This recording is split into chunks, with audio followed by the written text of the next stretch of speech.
आप से करनी है, अपने घर से करनी है। अभी क्रांतिकारी जी कह रहे थे, क्या सभी दीदियां ईमानदारी के साथ बता सकती हैं?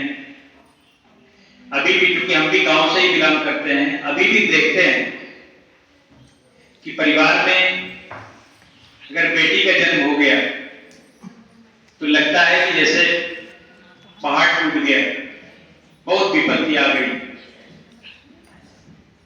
उसमें सबसे आगे माताएं ही रहती हैं। उस दिन खाना नहीं खाएंगी कि बेटा नहीं पैदा हुआ, बेटी पैदा हो गई, और कहीं दूसरी बात पैदा हो गई तो अरे बाप रे, लगा कि अब पूरी दुनिया ही उजड़ गई। अगर बेटे नहीं रहेंगे तो परिवार नहीं चलेगा। ठीक है, तो मेरा कहने का आशय है, शुरुआत अपने आप से करिए। सबसे पहले अपने आप को बदलिए। कई बार गांव में ये भी देखने को मिलता है कि बहुएं छोड़ने का सबसे ज्यादा योगदान सासू माँ का ही होता है। ठीक है, बेटी तो बेटी है, बेटी कुछ नहीं करेगी, सब काम बहू ही करेगी। ठीक है, तो हमें शुरुआत अपने आप से करना है कि बेटा और बेटी में कोई अंतर नहीं है। अगर आप विरोध दर्ज कराएंगे, जैसे एक बेटा एक बेटी है या दो बेटे एक बेटी है, कई बार लगता है कि बेटों को तो अच्छे स्कूल में पढ़ाएंगे, लेकिन जब बेटी की पढ़ने की बारी आएगी कहेंगे प्राइमरी से जूनियर हाई स्कूल से काम चल जाएगा, इसको प्राइवेट विद्यालय में नहीं पढ़ाना। मैंने कई अच्छे अच्छे लोगों को देखा है, अभी आईपीएस से रिटायर हुए, बेटे को दिल्ली भेजा, दिल्ली यूनिवर्सिटी पढ़ाया, और जब बेटी को पढ़ाने की बारी आई तो यही लखनऊ में पढ़ाते हैं, बेटी को दिल्ली नहीं भेजना है। कई बार हमारे कुछ रिलेशन में भी आते हैं, तो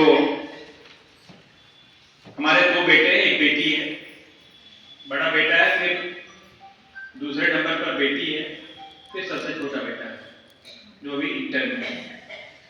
तो बेटा हमारा डीयू से अभी मास्टर किया है, यूपीएससी की तैयारी कर रहा है।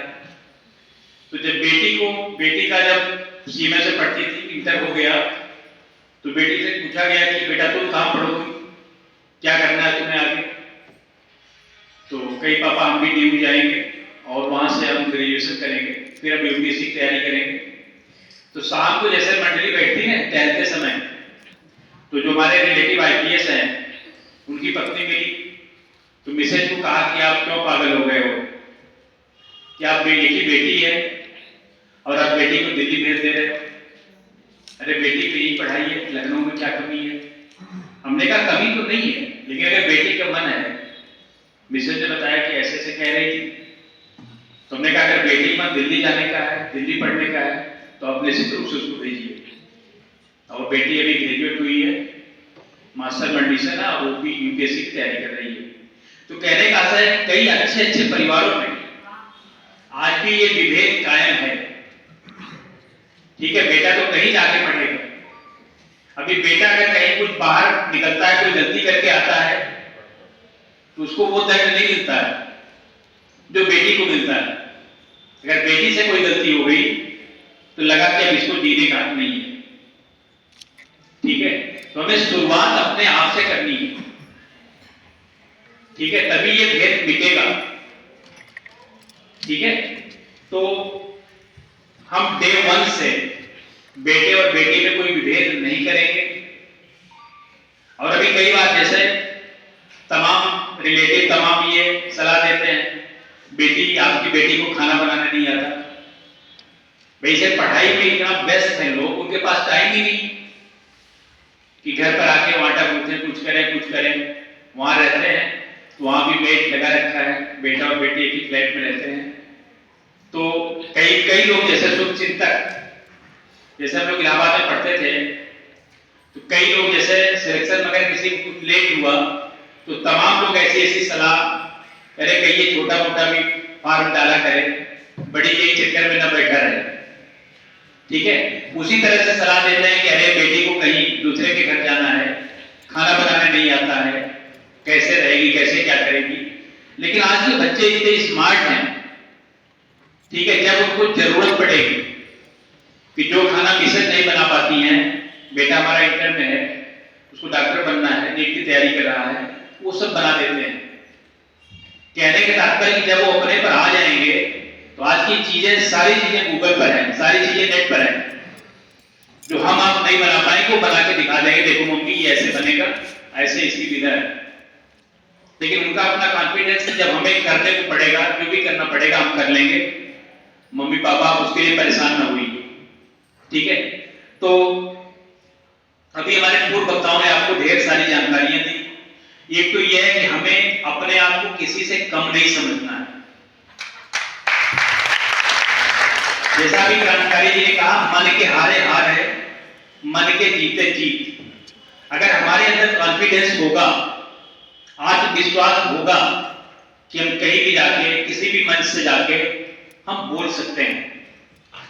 हो सकता है हम अपने गांव की भाषा में बोलें, बहुत अच्छी बात है। ठीक है, अभी सब उसी तरफ जा रहे हैं ना। अभी होटल में जाइए तो कहेंगे सब देसी वाला खाना चाहिए, मोटा अनाज प्रचलन में आ रहा है, गेहूं की रोटी खाना बहुत कम लोग पसंद कर रहे हैं, तो उसमें कोई बुराई नहीं है। हमारे अंदर आत्मविश्वास जगे। और कई ऐसे लोगों को देखा, बहुत अच्छे थे पढ़ने में, हम लोगों से ज्यादा नंबर पाते थे। मेरा अपना था कि मैं, हमारे भाई लोग बाहर रहते थे, टीचर थे, मैं सबसे छोटा था घर में। तो इंटर के बाद जब मैं इलाहाबाद गया तो मैं 1 महीना इलाहाबाद रहता था, 20 दिन घर रहता था, और अपनी पूरी खेती बाड़ी, पूरे गांव में सबसे अच्छी खेती, सबसे अच्छे जानवर मेरे होते थे। जब मैं घर आता था लोग कहते थे कि पढ़ता नहीं होगा, तो किसान है, ये खेती करता होगा। लेकिन जब मैं इलाहाबाद जाता था तो घर भूल जाता था, 1 महीने 16 घंटे, 15 घंटे, 14 घंटे पढ़ता था। और कई बार उन्हीं लोगों से जो वहां निरंतर बने रहते थे, उन्हीं से जाके पूछता था भाई क्या क्या पढ़ डाले, मैं तो 20 दिन था नहीं। ठीक है, और वो सब ऐसे लोग कि मतलब वो प्री भी नहीं क्वालिफाई किए। और मैं पहली बार 90 में मेरी एज हुई, मैंने पहली बार पीसीएस में बैठा, क्वालिफाई। तो आपके अंदर कॉन्फिडेंस, अगर आपके अंदर आत्मविश्वास होगा। किसी ने कहा ना कि घुड़दौड़ की लगी थी बाजी एक दिन, घुड़दौड़ की लगी थी बाजी एक दिन, कोई अपने अरबी, कोई अपने तुर्की पर सवार था। अरबी और तुर्की घोड़े की नस्ल होती है। घुड़दौड़ की लगी थी बाजी एक दिन, कोई अपने अरबी, कोई अपने तुर्की पर सवार था। जिसने एड़ मार दी, घोड़ा एड़ के इशारे से चलता है, जिसने एड़ मार दी वो हो गया खंडक के पार, जिसने ढील छोड़ दी वो रह गया इस पार। अगर हम समय के साथ नहीं चलेंगे, अगर हम समय के साथ नहीं चलेंगे तो हम सफल नहीं हो सकते हैं।